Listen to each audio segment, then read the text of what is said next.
मेरे प्यारे बच्चों, आज हम कक्षा 4 के लिए झिलमिल जो हिंदी की कविता है कक्षा 4 के लिए मौलिक शिक्षा विभाग हरियाणा द्वारा कविता नंबर पाठ नंबर 4 की कविता है 12 मास कविता है।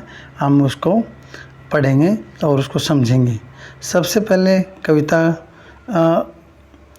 से पहले ये कविता लिखी है सोहनलाल द्विवेदी जी ने लिखी है और इसमें 12 मास का वर्णन किया गया है।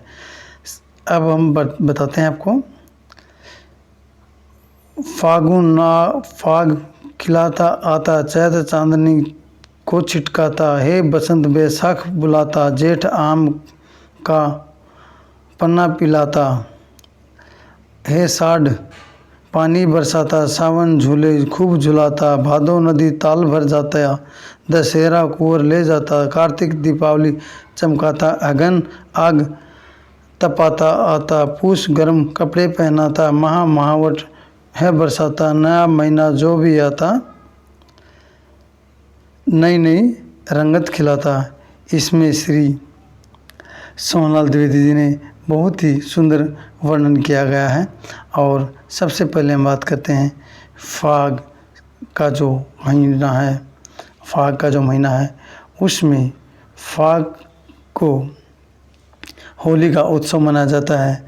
चैत का जो महीना होता है, चैत की चांदनी होती है और बसंत बैसाख बुलाता, बैसाखी ये अप्रैल का महीने में आता है बैसाखी। और जेठ आम का जो पन्ना है वो पिलाता है, मतलब जेठ का मतलब आम जेठ में पककर तैयार हो जाते हैं। साढ़ में पानी बरसता है। उसी प्रकार जब सावन का महीना आता है तो सावन का महीना आने से क्या होगा कि सावन में हरियाणा में जो तीज का त्यौहार है वो सावन में ही आता है। और सावन में जो छोटे छोटे बच्चे हैं पहले झूला झूलते थे, फिर अपने नज़दीक के जो पेड़ होते हैं माँ बाप के साथ या बुजुर्ग दादा दादी के साथ घूमने जाते हैं और वह सावन के झूले के लिए झुलाते हैं। और इसमें कविता में सुंदर वर्णन किया गया है। भादो नदी ताल भर जाते हैं। जब भादवा का महीना आता है तो बारिश बड़ी तेज़ होती है और क्या होता है, तेज़ बारिश होने के कारण जो गांव में शहर में जो तालाब होते हैं जहां पशु पक्षी पानी पीते हैं, खेतों में झोड़ों में जो गांव के बाहर होते हैं वो तालाब पूर्ण रूप से भर जाते हैं। कार्तिक दीपावली को चमकाता है। जो कार्तिक का महीना आता है इसमें दीपावली चमकती है। और दीपावली के दिन श्री रामचंद्र जी 14 वर्ष का वनवास काटकर वापिस आए थे और कार्तिक का उनके आगमन पर गांव वालों ने घी के दिए जलाए थे, ऐसे मानना है।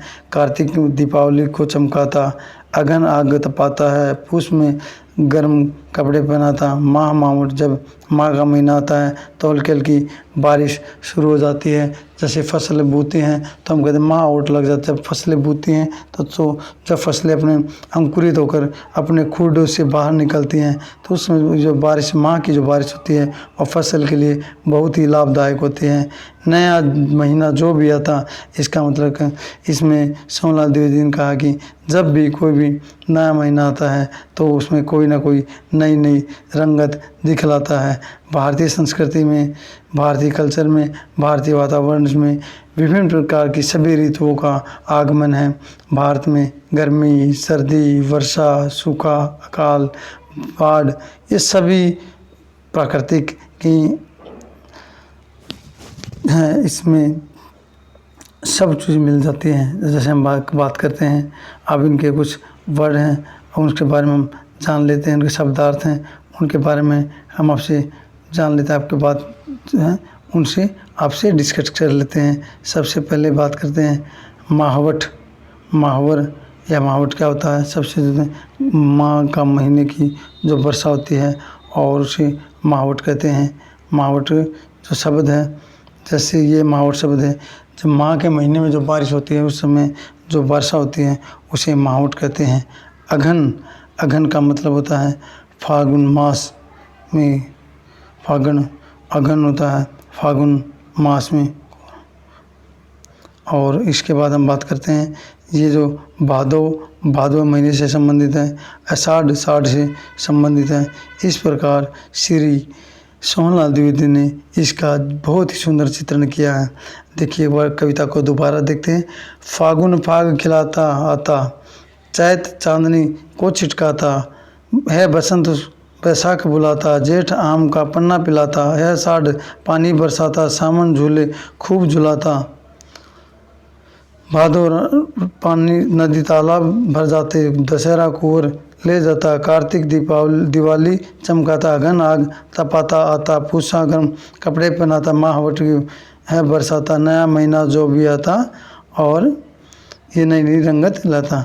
अगर मेरे प्यारे बच्चों आपको ये कविता अच्छी लगी तो इसे अपने दोस्तों के साथ शेयर करें और